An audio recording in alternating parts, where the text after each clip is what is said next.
One miracle after another. The Pavel Goya story. Chapter 7. Whatever your hand finds to do. Eagerly, the young soldiers pressed forward, trying to find the list containing their name. Pavel was one of the soldiers seeking to discover his assignment for military training. Where would he find his name? He didn't see it listed with the infantry or the mountain hunters. It wasn't on the list for the tank division or marksmen. Continuing to scan the many long lists, he came to the special tactical forces. There was his name, under a special force known as Genius. The short explanation stated, "This special force will be trained to work behind enemy lines, providing booby trapping, landmines, and tactical demolition." "Lord, I don't know how this fits into your plan," Pavel prayed silently as he walked away. "Help me to trust your leading, one day at a time." The emergency news bulletin from the Ministry of Agriculture arrived before there was time for the training to begin. Some of the worst flooding ever experienced had left many of the large government farms underwater. It was fall and time for the corn harvest. If the military were not able to harvest the corn, there would be no food the coming year. All training was immediately suspended. Soldiers were organized into groups to be sent to various farms throughout the country. Pavel's platoon learned that they would be shipped to a temporary camp near Bucharest. When they arrived at the camp beside the farm, their hearts sank. Before them stood hundreds of acres of half-submerged corn waiting to be harvested. The stalks looked as if they were growing from a giant lake. Nothing about this assignment was appealing. They were clearly overwhelmed with the impossible task ahead of them. The sons of high-ranking military officials, doctors, and university professors were not used to tasks like this. Most of them had never done a day's work in their life. The next morning, the camp sounded like a large choir, especially adept at the music of grumbling and complaining. As slowly as they could make their feet slide along the ground, they shuffled in the general direction of the half-underwater cornfield. Their new commanding officer was a major lieutenant who took his job quite seriously and wasted no time in letting his corn harvesters know it. Each of the soldiers was positioned in front of a long row of corn. The instructions were simple but daunting. Wade down the row, picking as much corn as could be carried back to the waiting wheelbarrow at the end of the row. When the wheelbarrow was full, it was to be wheeled to the large farm trailers at the end of the field for unloading. The speech ended by reminding the disgruntled harvesters to make sure they left no corn on the stalk. It was one of the most miserable jobs Pavel had ever experienced. The standing water had taken on a foul smell in the fall sun. Reaching for corn in the water sent bugs and spiders scurrying in every direction. Occasionally a snake would slither away from their hands as they reached for an ear. It didn't take long for the young soldiers to realize it was easier just to throw the corn at one of their friends than to carry it all the way back to the wheelbarrow. The first 51 rows that were supposed to be harvested was a dismal sight. Corn was floating everywhere, with almost none of it reaching a wheelbarrow. Only one of the 51 rows had actually been harvested as directed. The lieutenant was furious as he looked at the disgusting mess. With angry threats, the lieutenant started his harvest team down new rows. Walking directly in front of Pavel, he informed him that he was aware of his absence from work last Saturday. He promised to make him work this Saturday, even if he had to walk directly behind him in the cornfield for the entire day. You will work like everyone else, he declared. Pavel continued to pray as he diligently picked stalk after stalk. A Bible verse he had learned as a young boy, working with his father, came back to his mind. Whatever your hands find to do, do it with all your might. Ecclesiastes chapter 9, verse 10. Lord, help me to do even this work with all my might, even if I'm the only one. Help me to work in a way that pleases you, Pavel prayed as he reached for another ear. Observing his fellow laborers did not make faithfulness any easier. Some of them had slipped away into town and had purchased large quantities of alcohol. Many lay in drunken stupors. These soldiers looked like slumped-over scarecrows sleeping on the few remaining patches of dry ground. Even threats of spending a day in the brig didn't alter their slothful, careless work ethic. Corn could be seen strewn this way and that, with more floating on the water than in the wheelbarrows. But every 51st row was picked clean and wheeled to the trailer. Day after day, the story was the same. The endless threatening did not improve the situation in the slightest. On Thursday, a very mystified lieutenant came over to question Pavel. He simply could not understand why Pavel continued faithfully each day while the rest of the soldiers were in a recreation mode. With a puzzled look on his face, the lieutenant asked, "Why do you work so hard?" "Am I not supposed to work hard?" "Of course you are, but I've checked your rows repeatedly and always find them flawless. You do perfect work, even when I'm not checking on you. Why do you do it?" "I'm doing my work for you, sir. I always do my work as perfectly as I can to please God." "I can't believe you," the lieutenant responded with equal disbelief written across his face. "It doesn't matter if you believe me or not. That's the reason I try to do perfect work," Pavel replied as the lieutenant walked away shaking his head.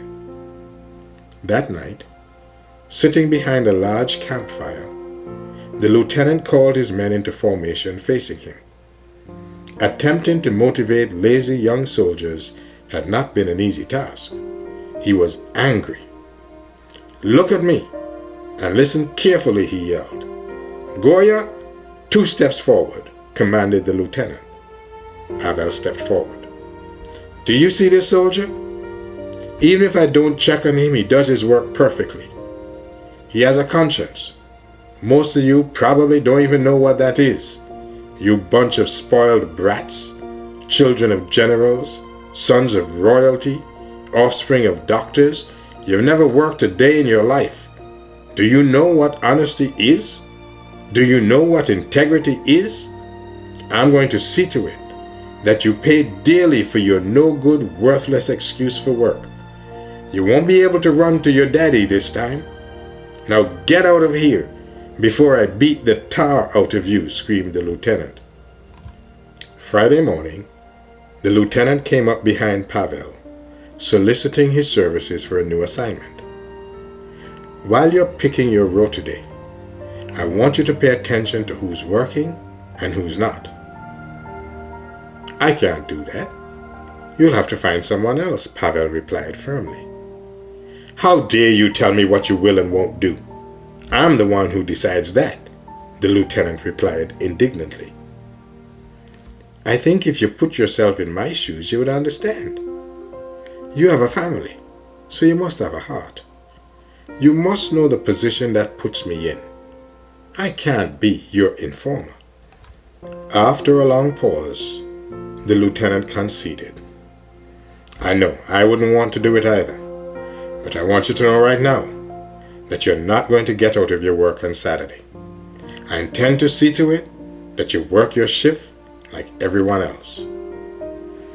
If you want me to, I will pick 2 rows at a time for the rest of the harvest. Just don't ask me to work on Saturday. I hate your religion, but I do admire you for being so bold and courageous at the same time, the lieutenant said thoughtfully. Pavel continued to pray for wisdom and courage all day. Each time he saw the lieutenant, he repeated his request, but the answer was always the same. His mind was made up. As he worked, he rehearsed many of the stories of God's miraculous leading in the Bible. Almost always, the most thrilling stories came from situations just like his, impossible. He resolved to remain faithful, whatever the cost. Friday afternoon, as Pavel finished his meal, he spotted the lieutenant standing up to leave. Walking over to him, he said, "I have to talk to you." "No, I'm not going to discuss your foolish religion anymore," he said as he continued to walk in the opposite direction. Pavel hurried around him, obstructing his escape. "I'm going to talk to you tonight. I won't go to sleep until I do." "Turn around and leave. That's an order." "I'm not going to go. You will have to put me in prison. And if I go to prison, okay. But I'm not leaving until I talk to you." "Young man, you have lost your mind. You've got to be crazy. We can't talk here where others can hear us. Let's go outside," he said, motioning Pavel to the door. Stopping in a secluded place, the lieutenant impatiently demanded, "Now, what do you want?" "I see you're not going to let me off work from the goodness of your heart. So I'm going to tell you how it is." "You're not going to tell me the way it's going to be. That's my job. I'm the one in charge here, not you. I'm not about to start taking orders from some 18-year-old punk kid. Is that clear?" Just as determined as ever, Pavel resumed his case. "This time, I will tell you the way it's going to be. You have two options. You can leave me alone to follow my convictions and know that you did something good. Or you can order me to work. But you know that I'm not going to work. And since your order will be in front of the other soldiers, you will have to put me in prison. Consequently, you'll ruin my life forever. In either case, I'm not going to work," Pavel declared determinedly. "Have you lost your mind? In wartime, they would shoot you on the spot for insubordination," yelled the officer. "Look, you've got a gun. You can shoot me right now. But I'm not going to work tomorrow," Pavel said with resolve, while staring the officer directly in the face. "Are you serious? You would die for your faith?" the officer asked in astonishment. "I am," Pavel boldly stated. Without pausing, he said, "Listen for a couple minutes longer. I want to tell you a story." The dumbfounded officer listened as Pavel began his story. "When I was young, we decided to build a church in my hometown. You know that it's against the law to build a church without a permit.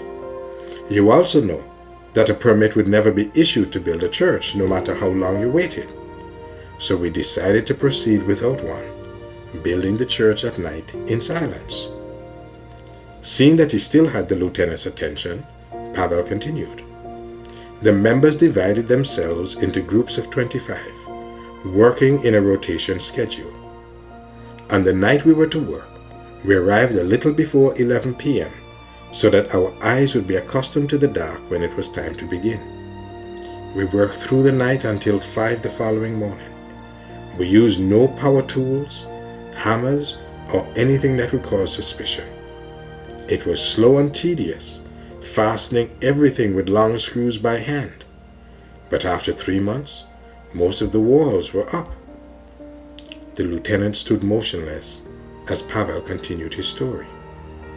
"Someone tipped the police about our church building project. The next night, they arrived at the locked gate demanding entrance. but they had failed to obtain a search warrant. While they were away obtaining the warrant, we encouraged our pastor to escape while he could. We knew we would never see him again if he stayed. Realizing we were right, he quietly slipped away into the darkness. In a few moments, with search warrant in hand, the police officers cut the lock to our gate and came rushing in, demanding to know who was in charge of the project. My father stepped forward, identifying himself as the leader. Soon, another stepped forward, stating that he was the leader, and then another and another. To the frustration of the police, all 25 proclaimed themselves leader of the project. "How many leaders do you have?" questioned the police officer. "We are all equal," they replied. "You're all crazy. Just a bunch of fools," screamed the officer. My father was then taken to police headquarters. The mayor, the chief of police, and the chief of the Secret Service police ushered my father into the interrogation room. For several hours, they pounded their fists on the table, screaming that construction must stop immediately. My father repeatedly refused. With red faces, they threatened, "Then we will bring bulldozers and demolish your walls." My father informed them that there were 270 members, most with families. If bulldozers came in the direction of the church, they would bring their wives and children and stand united in front of the building. If they were going to demolish the building, they would have to run over the bodies of both women and children. Becoming angrier by the minute, they screamed, "Then we will kill you one by one." Go ahead. It is better to die for God than to live without Him. If you start killing us, we will go into the markets and begin preaching. We will soon be 2,000 members instead of 270. "You're out of your mind! Absolutely crazy!" yelled the officers in a fit of rage. Perhaps in your estimation we are, but the wisdom of God is foolishness to man, and the wisdom of man is foolishness to God, my father calmly replied. The threat of beating and killing the church members did not sway my father in the least. He informed them that the church is the apple of God's eye, and that whoever fights against his church is fighting against God. Exasperated, the mayor made his closing statement. "We are not afraid of your make-believe God. When we are finished with you, we will see who is God," he shouted as he stormed out of the room. Fastening his eyes on the lieutenant, Pavel ended his story. On the way home from the police station, the mayor and another high-ranking officer were killed in a car accident. They released my father untouched for fear of their own lives. The church members finished the church and built the pastor a parsonage without any interference from the authorities. So you see, if I have to go to prison or die, I will gladly do it. There is a God, and if He allows me to die for His glory, I will do it. So do whatever you choose. Tomorrow, I will not work. I'm not trying to deliberately disobey your orders. I respect your authority. I'm willing to die for my country if need be, but I will not break one of God's commandments for anyone. "I don't know what to say," the officer said very thoughtfully. "If I let you have the day off to worship your God, someone will report me and I'll lose my job and freedom. What you ask is impossible if I'm to keep my job. But maybe you could not work without my knowledge." "Let me think about it," he said, as he turned to leave. The next morning, Pavel woke up a little earlier than usual. He wanted to make sure he had God's presence with him before facing the test sure to come. He prayed for the courage and strength to keep him from being intimidated. With peace in his heart, he stepped into formation with the other soldiers. Each of you line up in front of your row, ordered the lieutenant. Pavel steered back, not moving, as a reminder of their talk the night before. As the others walked toward their rows, the lieutenant quietly told Pavel to go along with him for a moment or two. Pavel quietly walked to his row. "Everyone begin," he ordered. Everyone started to work, but Pavel. He just stood quietly in front of his row. Looking directly at Pavel, he repeated his command. "I said, everyone." Pavel knew he was being tested to see if he would really stand for his faith. Every eye turned to watch what would happen next. As if he had just remembered a previous discussion, the officer asked, "Oh, by the way, Pavel, do you remember what I asked you to do?" Not quite sure what was coming next, Pavel replied, "I think so, but why don't you remind me? I asked you not to work with the corn today. I want you to catch up my paperwork, remember?" As Pavel walked to the officer's quarters, he smiled. "The lieutenant just ordered me not to work. Thank you, Father, for an order not to work on your holy day," Pavel prayed. The lieutenant came over to him. "I don't have any paperwork, so just get out of here. If the others see you standing around, they'll report me. Just get out of here. Go somewhere where you won't be seen, like the forest, and do whatever it is you do with your God." "I can't believe I just said that," the lieutenant muttered, as a very happy soldier slipped away and into the nearby trees. All day Pavel worshipped his God. He sang his favorite songs with renewed enthusiasm. He had experienced many wonderful church services, but somehow God seemed closer than ever in his forest sanctuary. A discontented officer's son no doubt made a phone call back to headquarters, complaining of the inequity of a lieutenant who had allowed one soldier not to work Saturdays while the rest of them did. Without warning, a new commanding officer replaced the lieutenant. His name meant Fox, and interestingly enough, his name and character were nearly a match. He was sly, all right, but it didn't take long to realize that he was greatly lacking in morality. He didn't care about anything or anyone, including his country and the military, only as they benefited him. Pavel could see that reasoning with this fox would not be easy. He knew that in just 1 week, he'd be right back where he had been a couple of Friday evenings earlier. Trying to make a good impression on this officer was not an easy task. He definitely wasn't interested in the well-being of any of his men. No doubt, whoever had made the call to headquarters for a replacement quickly decided that things would have been better the way they had been. "Get to work, you bunch of oxen. You aren't soldiers. Look at you. You're just a bunch of pack mules. The army doesn't care about you, or you wouldn't be here. You are worthless specimens of humanity," screamed the new lieutenant. What an introduction, thought Pavel. And he wasn't alone.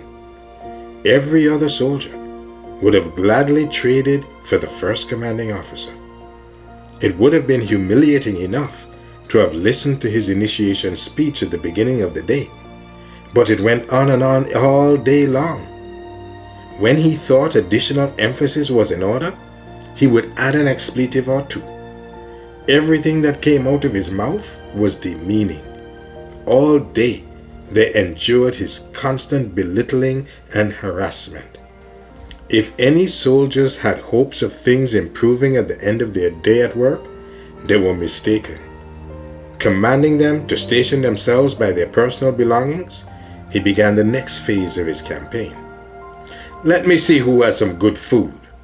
Whatever you have belongs to me. I want your cookies, your apples, your oranges, and whatever else looks good to me." From duffel bag to duffel bag he rummaged, taking anything that pleased him. It was a very deflated group of soldiers who went to sleep that night. life had just become more miserable than they could have imagined. They desperately hoped the next day would bring some improvement. The next day, the harassment resumed. Things had definitely not improved. Not only were they cursed and called every name imaginable, but an additional amusement was added to their torture.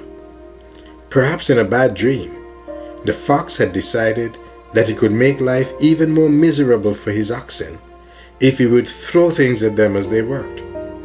It was bad enough to watch someone eat your apple, but it was worse having the core come sailing in your direction afterward. For the humiliated soldiers attempting to pick corn, dodging missiles of every sort truly made for a long day. Thinking that objects flying in their direction would cease when the food was gone was also a mistake. Surrounded by corn, the officer picked his own corn just to throw at the rest of them. Now they had to wade through smelly water with bugs and snakes slithering around them, as well as having one of the most hateful individuals they had ever encountered as their commanding officer. Pleasing him was simply impossible. All week, Pavel prayed to God that he would help him know what to do for the coming Sabbath. Working out a solution with such an impossible individual appeared hopeless. Friday morning, Pavel went to the officer to present his request for a day of rest and worship. Sir, I have worked hard all week for you. I have tried to do the best work I could. Tomorrow is my day to worship God. Pavel's request was cut short by a very unsympathetic commanding officer. I don't care about your crazy ideas and your day of worship. Turn around and get out of here. Go back to work now, he demanded. Pavel stood motionless for a few moments, hoping for an opportunity to explain his position. Can't you hear? I said turn around and leave now. There was no question that the conversation was over. All day, Pavel talked with God about what he should do. Friday night, it took all the courage he could muster to face his new lieutenant. Looking up at Pavel standing before him did not please him in any way. Turning away in disgust, he angrily shouted, "Don't talk to me, soldier! Get out of here!" Calmly, Pavel replied, "I'm not going to work tomorrow. If you want to ruin my life, you are free to do so, but I'm not going to work. All my life, I've done well in school. I've worked hard at my jobs, but I can't go against my conscience. I would gladly die for my country if need be, but I want you to know that no matter how much it costs me, I'm not going to work on the day God says I should rest." "Yes, you will," he commanded. "Now turn around and leave." The tone of his voice indicated that he meant business. The first thoughts that raced through Pavel's mind the next morning were, "Lord, help me to be faithful to you, no matter what happens." Calling his men to formation, the lieutenant began his daily intimidation tactics. Without any choice, they again endured being called stupid, worthless oxen, as well as a few other choice names. When he was finished, he screamed, "Now get to work." Pavel stood motionless as the other soldiers walked to their assigned rows. Catching sight of Pavel standing motionless where they had left him, the rest of the young soldiers stopped walking, staring first at Pavel, then at the lieutenant. The lieutenant stared at Pavel with eyes that appeared to be flashing with fire. No one had ever disobeyed one of his orders before, and he was not about to let that happen now. Looking directly at Pavel, he said, "What are you standing there for? I said, get to work." The stalemate continued, with all eyes waiting to see what would happen next. Pavel calmly stood his ground, waiting for the officer to make the next move. After a few moments, the flustered lieutenant commanded, "Goya, get over here. The rest of you, get to work like I told you." Responding to the command, he walked quietly over to see what would happen next. Just as determined as his insubordinate young soldier, the lieutenant continued, "You are going to work, and that's an order." "No, I'm not. I will gladly suffer for God if I have to, though I hope that I don't have to," he answered respectfully. "Now I know that you have either lost your mind or you are a complete idiot. Why would you suffer for a God who doesn't even exist? Have you ever seen this God you talk so foolishly about?" questioned the officer. "No, but I talk to him every day, and many times I've heard him speak back to me," Pavel replied. "Now I know you're stupid, claiming to hear a God talking to you that you admit you have never seen," the officer said as he stared in disbelief. Attempting to reason with the officer, Pavel said, "Let's think about this for a minute. If there really isn't a God, you will have no problem at the end of your life. On the other hand, if there is a God, and you've lived your whole life in defiance of his existence, you'll be in big trouble. But I won't lose either way." "Oh, yes, you will. You evidently haven't thought about losing your freedom. We will see if you still feel like a winner after spending a few years in prison," snapped the officer. "Sir, I believe you're also forgetting something. Sooner or later, all of us will die. How free will you be?" Pavel replied. Without waiting for a reply, he continued, "Let me tell you a story." "I don't feel like listening to one of your stories. I've heard about all I want to hear from you," the lieutenant responded impatiently. "Just tolerate me for a couple more minutes, and I think you'll be better able to understand my position." The lieutenant listened disinterestedly as Pavel retold the story of building his home church. Silently, Pavel prayed for God to touch his brazen commanding officer's heart. The story ended once again with the mayor's clenched fist waving madly in the air, defying the existence of God. The officer's face tightened slightly as he listened to the fate of the city official. Trying to appear unmoved by the apparent act of judgment against the mayor, he boldly blurted, "If you think I'm afraid to die, you're mistaken. I'm not. I live only for one pleasure, and that's to make fun of other people, and your little story has not changed anything." "Well, that may be, but I hope you understand that it's not because of my personal ambition or desire to resist your orders that I cannot work on Saturday. I just can't, as my conscience won't allow me to."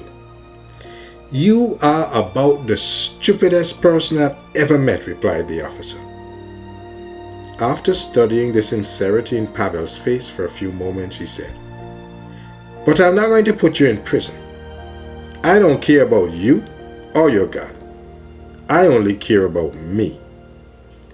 Right before his eyes, Pavel watched a hard heart soften. What amazing transformation!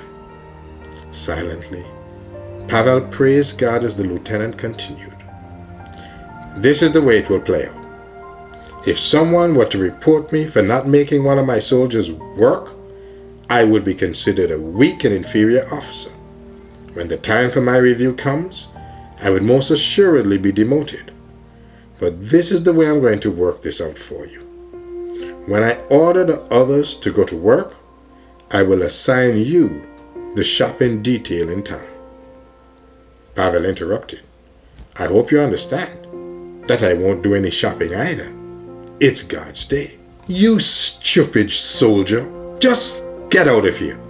Go and do whatever you have to do. Just don't forget to come back at the end of the day," the officer said, shaking his head as he walked away. Pavel couldn't help singing for joy. Changing this man's heart had no doubt been a more difficult task than holding back the waters of the Red Sea for the children of Israel. His worship began long before reaching the doors to the church. All day he felt the blessing of heaven surrounding him with an atmosphere of peace and happiness. He had just watched God work another mighty miracle. That evening, after he returned to camp, the officer continued with his part of the plan. When he was sure most of the soldiers were watching, he called for Pavel to come over to him. "You didn't buy anything. Were all the stores closed today?" he asked loudly. Pavel remained silent as the officer talked on and on, making up his story as he went. His fabrication was a perfect alibi, since shortages and empty stores were more common than not. Most of the time, there really wasn't anything on the shelves to buy. Consequently, stores were closed until something to buy returned to the shelves. After several minutes, the officer brought his eloquent discourse to a conclusion with, "Perhaps next week, the stores will be open for business." Monday afternoon, the lieutenant called Pavel aside and quietly instructed him never to attend church in his military uniform again. Someone had informed the officers at headquarters about a young soldier attending church instead of reporting to duty. Their little plan would surely be found out if he ever returned in uniform again. Having a shared interest in their secret, Pavel assured him that he would be careful not to make that mistake again.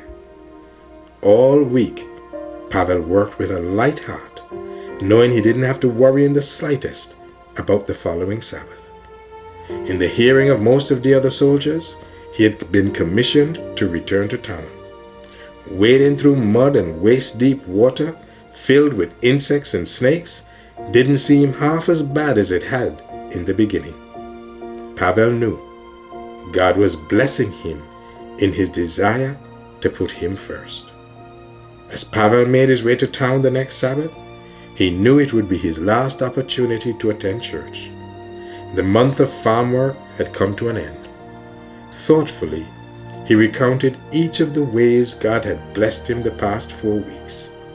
Not only had he been dismissed from work each Sabbath, but he had been able to attend church and worship with others who loved and served God.